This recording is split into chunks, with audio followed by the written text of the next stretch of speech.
பிதாவாகி தேவன் கிருபை செய்திருக்கிறார். ஏறக்குறைய 12:40 காலை துவக்கி இன்னர் வரை கர்த்தருடைய சமூகத்தில் இருக்கிற நீங்கள் பாக்கியவான்கள். கொஞ்சம் கஷ்டம்தான் இவ்வளவு நேரம் ஒரே இடத்துல நாம் அமர்ந்திருப்பது, பேசுவது, கவனிப்பது கொஞ்சம் சிரமம்தான்.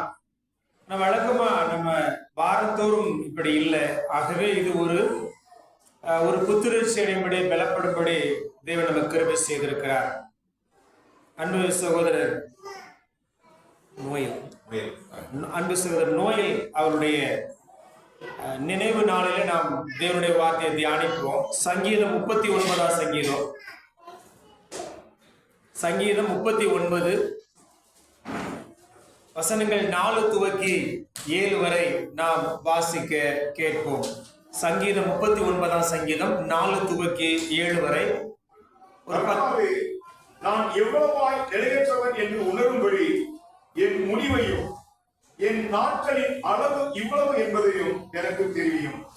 இதோ என் நாட்களை 4 விரற்கடை அளவாக்கினீர். என் ஆயுசு உமது பார்வைக்கு இல்லாதது போல் இருக்கிறது. எந்த மனுஷனும் மாயையே என்பது நிச்சயம். வேஷமாகவே மனுஷன் திரிகிறான், விருதாவாகவே சஞ்சலப்படுகிறான். ஆஸ்தியை சேர்க்கிறான், யார் அதை வாரி கொள்வான் என்று அறியான். இப்போதும் ஆண்டவரே, நான் எதற்கு எதிர்பார்த்திருக்கிறேன்? நீரே என் நம்பிக்கை. சரி, ஒரு 10 நிமிடம் நாம் தியானிப்போம். நம்முடைய முடிவு நமக்கு முன்பே தெரிந்திருக்குமானால் நாம் எப்படி இருப்போம்? நம்முடைய முடிவு நமக்கு முன்கூட்டியே அறிவிக்கப்பட்டிருக்குமானால் நாம் எப்படி இருப்போம்? இன்றோடு நம்முடைய ஜீவி நாட்கள் கடைசி. நாளை அதிகாலை 6 மணி அளவில் நாம் புறப்பட வேண்டும். ஊருக்கு இல்லைங்க, பரமனிடத்திற்கு அப்படின்னு நமக்கு முன்கூட்டி சொல்லியிருந்தா எத்தனை பேருக்கு மத்தியானம் கறி சாப்பாடு சாப்பிடுவோம்? நீ என்னத்தை நான் சாப்பிட்டு நானே இருக்கவோ போறேன்.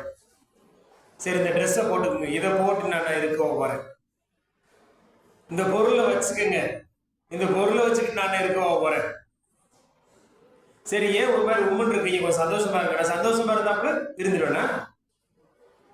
மனிதன் நாளைக்கு காலை என்று தன் முடிவு தெரிந்து விட்ட பிறகு அவன் இப்பொழுதே, ஆங்கிலத்துல தான் அந்த வார்த்தையை அழகா சொல்லுவாங்க, he is dying அப்படின்வாங்க. செத்துல, ஆனால் செத்து கொண்டு இருக்கிறார். he is dying. அப்ப நம்முடைய முடிவை தேவன் நமக்கு மறைத்து வைத்திருக்கிறார். ஆனால் முடிவு நிச்சயம். சரி, இப்ப இந்த 4 வசனங்களிலே 4 வரிகளை சொல்லுகிறேன், அடிக்கோடிட்டுக் கொள்ளுங்கள். ஒவ்வொன்றாக கவனிக்க போனோம். குறிப்பா 4 வசனத்துல முதல் வார்த்தை, 2வது வரியினுடைய கடைசி என் முடிவை, 4வது வரியினுடைய கடைசி எனக்கு தெரிவியும். தலைப்பு என்ன? தேவனே என் முடிவை எனக்கு தெரிவியும். எத்தனை பேர் ஜெபம் பண்ணி கேட்போம்? அப்படி வேணாம்ப்பா, தும்முன உடனே 100 ஆயுசு. இப்ப கொரோனா வந்தது, தும்முன 100 ஆயுசு சொல்றது. முதல்ல தும்முனா 100, 200, 10 தும்முதும்னா 1000 வரைக்கும். இப்ப தும்முன உடனே தள்ளிக்கிறாங்க, மூக்கு மூடிக்கிறாங்க, மாஸ்க் போட்டுக்கிறாங்க. அப்ப தாவீது கேட்கிறார் தேவனிடத்துல, என் முடிவை எனக்கு தெரிவியும். கேட்பதுக்கெல்லாம் ஒரு தைரியம் வேணும் இல்ல? தாவீது கேட்டார். அப்ப நம்முடைய முடிவு நமக்கு முன்கூட்டியே தெரியுமானால், எசேக்கியாவுக்கு தெரிந்தது அவருடைய முடிவு முன்கூட்டி. ஏசாயா 38 அதிகாரம் 1 முதல் 4 வசனங்களிலே எசேக்கியா ராஜாவுக்கு ஏசாயா தீர்க்கதரிசியை கொண்டு தேவன் முன்கூட்டி சொன்னார், அப்பா சீக்கிரமா வீட்டுக்காரங்களை ஒழுங்குபடுத்து, அவ்வளவுதான், கதை முடிஞ்சுப்பா அப்படின்னு. இதை கேட்டு எசேக்கியா ராஜா உள்வாங்கி கொண்டு சுவர்புறமாய் திரும்பி அழுது விண்ணப்பம் செய்தார். தன் முடிவை அறிந்து ஜெபித்தார். 15 ஆண்டுகள் தேவன் அதிகப்படுத்தி கொடுத்தார். கிறிஸ்துவுக்கு அவருடைய முடிவு சொல்லப்பட்டது. மக்களுக்காய் போய் பாடுபட்டு மரித்து உயிர் தள்ள வேண்டும்.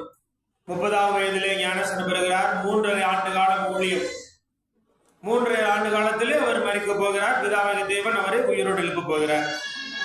ஆனால் என்னுடைய உங்களுடைய முடிவு மறைக்கப்பட்டிருக்கிறது.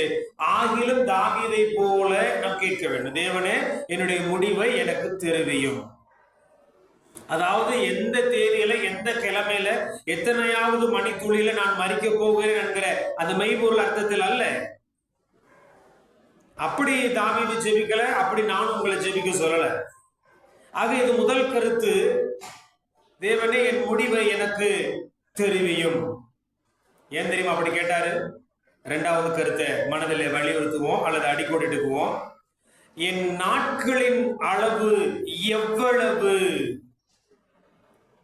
அதே 4வது வசனத்துல ரிவர்ஸ்ல இருந்து மேல போறோம். 3வது லைன், என் நாட்களின் அளவு எவ்வளவு என்றார். அவர் சொன்னார் இம்மாத்திரம். பதில் சொல்றார், கவனிச்சீங்களா? தேவன் என் நாட்களின் அளவு எவ்வளவு என்ற கேள்விக்கு கர்த்தர் பதில் சொல்லுகிறார் இம்மாத்திரம். இவ்வளவுதான். கிராமங்களில் எல்லாம் யாராவது ஏதாவது கேட்கிறப்ப 4 விரல் கடையை பயன்படுத்துவாங்க. நீங்க பாத்துட்டீங்களா? கொஞ்சோன்னு உப்பு கொடுக்கல, கொஞ்சோன்னு அரிசி கொடுக்கல, கொஞ்சம் தண்ணி கொடுக்கல, சாப்பாடு பரிமாறுறப்ப கொஞ்சமா போடுங்க. கவனிச்சிங்களா? இந்த விரலை கவனிச்சிங்களா? தாவீது சொல்ற என் ஆயுசு நாட்களை 4 விரல் கடை அளவாக்கினேன். அப்ப 2வது தலைப்பு, என் நாட்களின் அளவு எவ்வளவு கேட்டப்போ சொன்னார் இம்மாத்திரம் தான்ப்பா. இங்க எத்தனை பேர் 60 வயதை கிராஸ் பண்ணிருக்கீங்க? 60 டச் பண்ணிருக்கீங்க? கை தூக்குங்க பார்க்கலாம். 60 வயசு. 2 3 4 5 கர்த்தர் ஸ்தோத்திரம். 6 ஐயா இருப்பாங்க நினைக்கிறேன். 7 60 வயதை நீங்கள் தாண்டும் பொழுது நீங்கள் தேவனுக்கு நெருக்கமாக இருக்கிறீர்கள். பயப்பட வேண்டாம். நாம் தேவனுக்கு மிக அருகாமையில் இருக்கோம். கவலை கொள்ள வேண்டாம். சிருஷ்டித்த சிருஷ்டிகருக்கு பக்கம் பக்கமாக இருக்கிறோம். பரமனுக்கு அருகாமையில் இருக்கிறோம். நீங்கள் கவலை கொள்ள. அப்ப 40 வயசு 50 வயசுல இல்லையா? இருக்கு. 80 70 70 பலத்தின் மிகுதியால் 80. அப்ப 60 எவ்வளவு? we are so close to God. நாம தேவனுக்கு மிக அருகாமையில் இருக்கிறோம். உலகத்தின் பாடு, உலகத்தினுடைய நெருக்கடிகள், உலகத்தினுடைய கஷ்டங்கள், சங்கடங்கள் யாவையும் தீர்ந்து பிரயாசங்களை விட்டு ஓய்ந்து ஓய்வெடுக்க நாம் ஆயத்தமாய்க்கின்றோம். யாராவது எனக்கு இந்த உலகத்துல வாழவே பிடிக்கல, ஏன் தான் நான் இருக்கிறோம் அப்படின்னு யார் சொல்லுவா? எல்லாருக்குமே ஒரு ஆசை. என்ன ஆசை? இன்னும் கொஞ்ச நாள் நம்ம வாழ்ந்துட மாட்டோமா? ஒருத்தர் சொன்னார் பிரசங்கம் பண்ண வரும்போது, எனக்கு ரொம்பலாம் ஆசை இல்லை, எனக்கு ரொம்பலாம் ஆசை இல்லை, என் பிள்ளைகளையும் பிள்ளைகளையும் பார்க்கக்கூடிய ஆசை எனக்கு இருக்குது அப்படின்னா. இது ரொம்ப ஆசை இல்லையா? யோசிச்சு பாருங்க.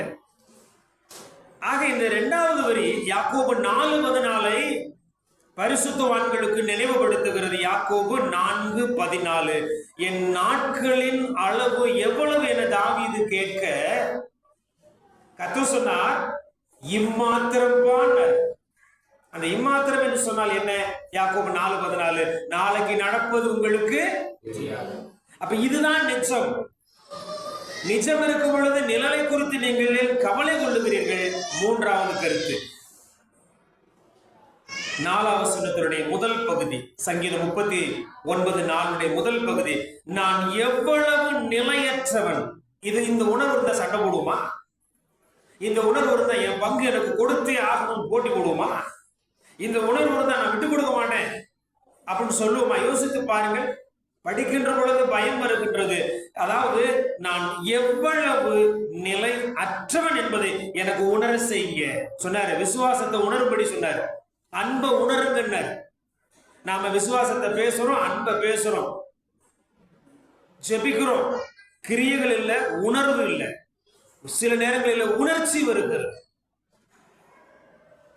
அப்ப சங்கீதம் 89:47 வாசிக்கும் பொழுது 1 தீமோத்தேயு 6:17 இந்த ரெண்டும் இந்த நான் எவ்வளவு நிலையற்றவன் என்பதை நமக்கு நினைவுபடுத்துகிறது. சங்கீதம் 89:47 பாருங்க. நிறைய நம்ம படிக்க முடியாது. ஒரு 10 நிமிடத்தில் இதை நான் நிறைவு செய்யறேன். உங்களுக்கு வாக்கு கொடுத்திருக்கிறேன். 89:47 பாருங்க, வாசிக்கிறேன். என் ஜீவன் எவ்வளவு நிலையற்றது என்பதை நினைத்தருளும். மனுபுத்திரர் யாவரையும் வீணாக சிருஷ்டிக்க வேண்டியது என்ன? தேவனே என் முடிவை தெரிவியும், தேவனே என் நாட்களின் அளவு எவ்வளவு என்று சொல்லும். மூன்றாவதாக, நான் எவ்வளவு நிலையற்றவன். ஹேண்ட்பர்த் அப்படின்னு ஆங்கிலத்தில் சொல்லுவாங்க. ஹேண்ட்பர்த் 4 விரல் கடை அளவு. யோசித்து பார்க்க முடிகிறதா? இந்த வசனத்தை படிச்ச பிறகும் நாம சேட்டை செய்ய முடியுமா? இந்த வசனத்தை படிச்ச பிறகும் நமக்கு தேவ பயம் இல்லாமல் போக வாய்ப்பு இருக்கிறதுங்களா? கடைசி கருத்தோடு நான் நிறைவு செய்ய போகிறேன். என்ன கருத்து தெரியுங்களா? என் நாட்களை 4 விரல் கடை அளவாக்கினேன். 4 கருத்து தான், 4 கருத்து தான். என்னுடைய நாட்களை 4 விரல் கடை, மிகுந்த குறைவான. காரணம் என்ன தெரியுமா? இந்த பூமியிலே சபையோடு நான் இருந்து என் ஆத்துமாவை வடிவமைத்துக் கொண்டு நானும் என்னை சார்ந்தவர்களும் பரலோகம் போகும்படி கர்த்தர் விரும்புகிறார்.